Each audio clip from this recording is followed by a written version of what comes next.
अगर तुम एक इलेक्ट्रिकल सर्किट लो, जैसे कि टीवी का रिमोट या फिर इलेक्ट्रिकल बेल, तो इन सब में इस्तेमाल होता है रेजिस्टर्स का।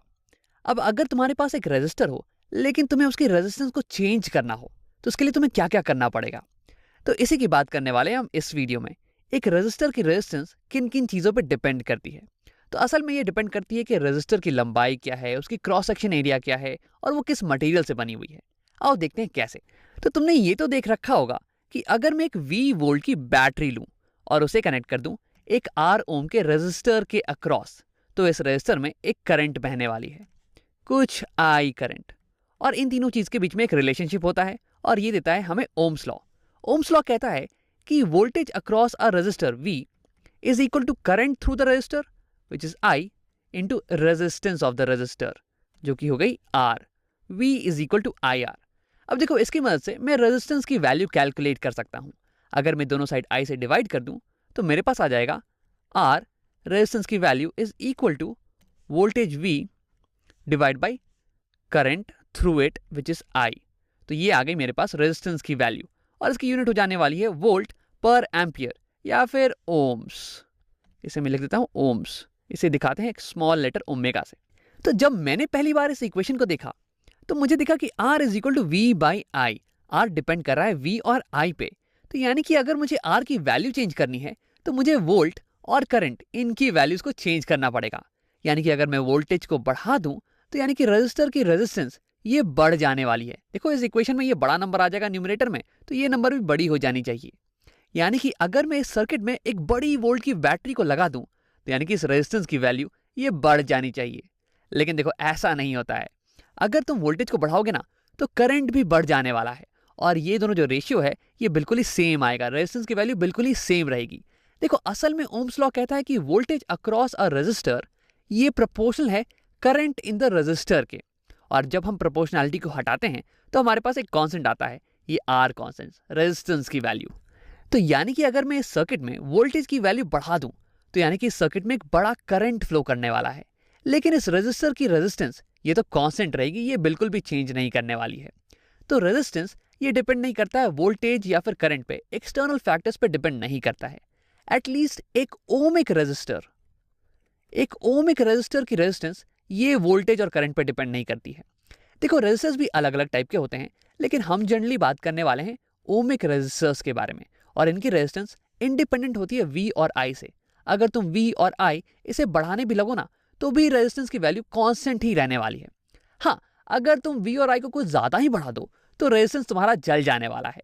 इसलिए अगर तुम एक्सपेरिमेंट करो ना तो ऐसी हरकतें बिल्कुल मत करना, वरना टीचर से डांट पड़ने वाली है।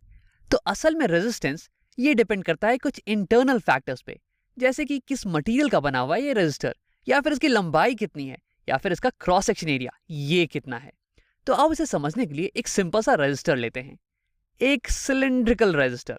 अब देखो, ये तो हो गई सिंबल ऑफ रेजिस्टर, लेकिन रेजिस्टर्स अलग अलग शेप एंड साइज के आते हैं।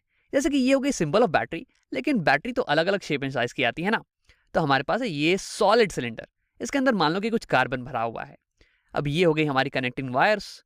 इलेक्ट्रॉन्स यहां से ऐसे आएंगी और फिर इस रेजिस्टर के थ्रू ट्रैवल करके ऐसे निकल जाने वाली हैं। अब एक चीज जिसपे कि रेजिस्टेंस डिपेंड करती है वो है रेजिस्टर की लंबाई, लेंथ ऑफ द रेजिस्टर। अगर मैं इस रेजिस्टर की लंबाई को बड़ा कर दूं ऐसे, तो यानी कि अब करंट को कुछ ज्यादा ट्रैवल करना पड़ेगा और यानी कि करंट को अब ज्यादा रेजिस्टेंस मिलने वाला है। तो यानी कि मैं लिख सकता हूं कि रेजिस्टेंस ऑफ दिस रेजिस्टर ये R ये डिपेंड करता है लेंथ ऑफ द रेजिस्टर पे, लेंथ L पे। और हमने एक्सपेरिमेंटली देखा है कि ये डायरेक्टली प्रोपोर्शनल है। अगर तुम लेंथ को डबल कर दो तो यानी कि रेजिस्टेंस ये डबल हो जाती है। अब दूसरी चीज जिसपे कि रेजिस्टेंस डिपेंड करती है वो है क्रॉस सेक्शन एरिया। ये क्रॉस सेक्शन एरिया जिससे कि करंट जा रहा है। देखो, करंट जब आएंगी तो ये पूरा डिस्ट्रीब्यूट होकर ऐसे ट्रैवल करने वाली है। अगर मैं इस एरिया को बड़ा कर दूं कुछ ऐसे, अगर मैं इस एरिया को बड़ा कर दूं तो यानी कि करंट को अब ज्यादा स्पेस मिल रहा है ट्रैवल करने के लिए, ज्यादा जगह मिल रही है ट्रैवल करने के लिए और ये आसानी से ट्रैवल करने वाली है। यानी कि इसकी रेजिस्टेंस ये कम हो जाने वाली है। यानी कि मैं लिखूंगा कि रेजिस्टेंस ये इनवर्सली प्रोपोर्शनल है एरिया के, क्रॉस सेक्शन एरिया के। क्रॉस सेक्शन मतलब ये वाला सेक्शन, इसका एरिया। तो ये तो हो गए ज्योमेट्रिकल पैरामीटर्स जिसपे कि रेजिस्टेंस डिपेंड करती है। Resistance is directly proportional to length and inversely proportional to cross section area. लेकिन रेजिस्टेंस एक और चीज़ पे डिपेंड करती है, और वो है कि कौन सा मटेरियल हम इस्तेमाल कर रहे हैं। देखो, अलग अलग मटेरियल्स अलग अलग रेजिस्टेंस प्रोवाइड करती हैं। जैसे कि अगर तुम मेटल्स को ले लो, तो मेटल्स जनरली बहुत ही आसानी से करंट को फ्लो करने देती हैं, कम रेजिस्टेंस प्रोवाइड करती हैं वो। लेकिन अगर तुम नॉन मेटल्स को लो, तो नॉन मेटल्स बहुत ही हाई रेजिस्टेंस प्रोवाइड करती हैं। तो इस बारे में बात करने के लिए हम एक नए टर्म का इस्तेमाल करते हैं, रेजिस्टिविटी। रेजिस्टिविटी रेजिस्टिविटी बता देगा कि कौन सा मटेरियल कितना ज्यादा रेजिस्ट करने वाला है करंट के फ्लो को। अगर तुम मेटल्स की बात करो, तो उनकी रेजिस्टिविटी कम होने वाली है, क्योंकि वो बहुत ही कम रेजिस्ट करेंगे। और अगर तुम नॉन मेटल्स की बात करो, तो उनकी रेजिस्टिविटी हाई होने वाली है। अब रेजिस्टिविटी को हम डिनोट करते हैं ग्रीक लेटर रो के साथ। और अगर मैं तुम्हें एग्जांपल दूं, तो कॉपर की रेजिस्टिविटी, जो कि एक मेटल है, ये बहुत ही कम होती है। ये हो जाती है कुछ 1.68 इंटू 10⁻⁸ के बराबर। अब इसके यूनिट के बारे में हम तुरंत बात करने वाले हैं, लेकिन उसके पहले मैं तुम्हें एक इंसुलेटर की रेजिस्टिविटी बताना चाहता हूँ। तो हम ले लेते हैं रबर की रेजिस्टिविटी की बात करते हैं। देखो, रबर ये बहुत ही ज़्यादा रेजिस्ट करता है करंट के फ्लो को। ये एक इंसुलेटर है, इसलिए इसकी रेजिस्टिविटी ये बहुत ही हाई होने वाली है। तो अप्रॉक्सीमेटली इसकी रेजिस्टिविटी ये बराबर हो जाती है 10⁻13 के ऑर्डर की। तो यहाँ पे तुम्हें दिख रहा होगा कि कितना बड़ा ऑर्डर है, यहाँ पे कितना बड़ा रेंज है। यहाँ पे कॉपर इसकी रेजिस्टिविटी 10⁻⁸ में आ रही है, और यहाँ पे इंसुलेटर इसकी रेजिस्टिविटी 10⁻13 में आ रही है। बीच में बहुत सारे मटेरियल आने वाले हैं, सेमीकंडक्टर्स, उनकी रेजिस्टिविटी भी बीच में होने वाली है। अब आप बात करते हैं कि रेजिस्टिविटी इसे हम फॉर्मूले में कैसे डालते हैं। तो देखो, ये रेजिस्टेंस ये बराबर हो जाएगा, this will be equal to resistivity rho into L/A। और ये रेजिस्टिविटी ये न्यूमरेटर में इसलिए आया क्योंकि रेजिस्टिविटी बताता है कि कितना ज़्यादा कोई मटेरियल रेजिस्ट करने वाला है। तो यानी कि किसी मटेरियल की रेजिस्टिविटी ये अगर बड़ी है, तो इसका मतलब वो ज़्यादा रेजिस्टेंस प्रोवाइड करने वाला है। अब आप बात करते हैं रेजिस्टिविटी के यूनिट की। तो अगर मैं इस फॉर्मूले को रीअरेंज करूं, दोनों साइड L से डिवाइड कर दूं और A से मल्टीप्लाई कर दूं, तो यहाँ से L/A कैंसिल, और यहाँ आ जाएगा नीचे में L और ऊपर में A। तो मैं लिख लूंगा रेजिस्टिविटी इज इक्वल टू, ये हो जाएगा resistance R into area A divide by length L। अब देखो, रेजिस्टेंस इसकी यूनिट होती है ओम, इसकी यूनिट मैं वाइट से दिखाता हूँ, इसकी यूनिट हो जाती है ओम। एरिया की यूनिट हो गई मीटर स्क्वायर, और यहाँ पे लेंथ इसकी यूनिट हो गई मीटर। तो यहाँ मीटर से मीटर कैंसिल, और मेरे पास बच गया रो इंटू मीटर। तो रो इंटू मीटर ये हो गई यूनिट रेजिस्टिविटी की। तो यानी कि रेजिस्टिविटी ऑफ कॉपर ये हो जाएगी इतनी रो मीटर, और ये हो जाएगी इतनी रो मीटर। तो ये आ गया मेरे पास रेजिस्टेंस का फॉर्मूला। अब इसे एक बार बॉक्स कर देते हैं यार, ये मैं इसे बॉक्स में डाल देता हूँ क्योंकि ये इंपॉर्टेंट फॉर्मूला है। तो रेजिस्टेंस डिपेंड करता है किसी भी मटेरियल की रेजिस्टिविटी, उसकी लेंथ और उसके क्रॉस सेक्शन एरिया पे। अब मैं तुम्हें इस फॉर्मूले को याद करने का एक तरीका बताने वाला हूँ, क्योंकि मुझे खुद बचपन में बहुत ही कठिनाई होती थी इसे याद करने में। बहुत सारे फॉर्मूलेस थे, बहुत सारी चीज़ें थी याद करने के लिए, इसलिए बहुत ही प्रॉब्लम आता था। तो मेरे एक दोस्त ने बताया कि उसे ये फॉर्मूला कुछ रीप्ले की तरह दिखता है। देखो, ये आर, ये हो गया आर, ये इक्वल टू ये कुछ ई की तरह दिख रहा था उसे, और ये पी, और ये एल, और ये ए। वैसे वाई मिसिंग है, लेकिन मान लो वाई। तो मेरे दोस्त ने इस फॉर्मूले को रीप्ले की तरह याद रखा था, रीप्ले फॉर्मूला। अब देखो, ये थोड़ी सी बचकानी चीज़ है, लेकिन इससे तुम्हें इसे याद करने में बहुत ही आसानी होगी। अब आप बात करते हैं एक और छोटी सी चीज़ के बारे में, कंडक्टिविटी। तो यहाँ मैं थोड़ी सी जगह बना लेता हूँ। देखो, रेजिस्टिविटी ये बताती है कि कोई मटेरियल कितना ज़्यादा रेजिस्ट करने वाली है इलेक्ट्रिक करंट को। अब वैसे ही कंडक्टिविटी ये इसकी उल्टी होती है, इसकी ऑपोजिट होती है। ये बताती है कि कोई मटेरियल कितना ज़्यादा अलाउ करने वाला है इलेक्ट्रिक करंट को। तो हम बात कर रहे हैं इलेक्ट्रिकल कंडक्टिविटी के बारे में, और ये ऑपोजिट होती है रेजिस्टिविटी की। इसे हम रिप्रेजेंट करते हैं ग्रीक लेटर सिग्मा से, और ये ऑपोजिट होती है 1 रेजिस्टिविटी, ये ऑपोजिट होती है रेजिस्टिविटी की। तो यानी कि अगर कोई मटेरियल ज़्यादा अच्छा रेजिस्टर है, यानी कि उसकी रेजिस्टिविटी हाई होने वाली है, तो यानी कि वो एक बहुत ही खराब कंडक्टर है, उसकी कंडक्टिविटी कम होने वाली है। और अगर कोई मटेरियल अच्छा कंडक्टर है, तो यानी कि वो खराब रेजिस्टर होगा और उसकी रेजिस्टिविटी कम होगी। तो अगर तुम्हें कोई एक चीज़ की वैल्यू पता है, तो तुम दूसरी चीज़ की वैल्यू कैलकुलेट कर सकते हो। अगर तुम्हें कंडक्टिविटी पता है, तो तुम रेजिस्टिविटी की वैल्यू निकाल सकते हो, और इवन वाइस वर्सा।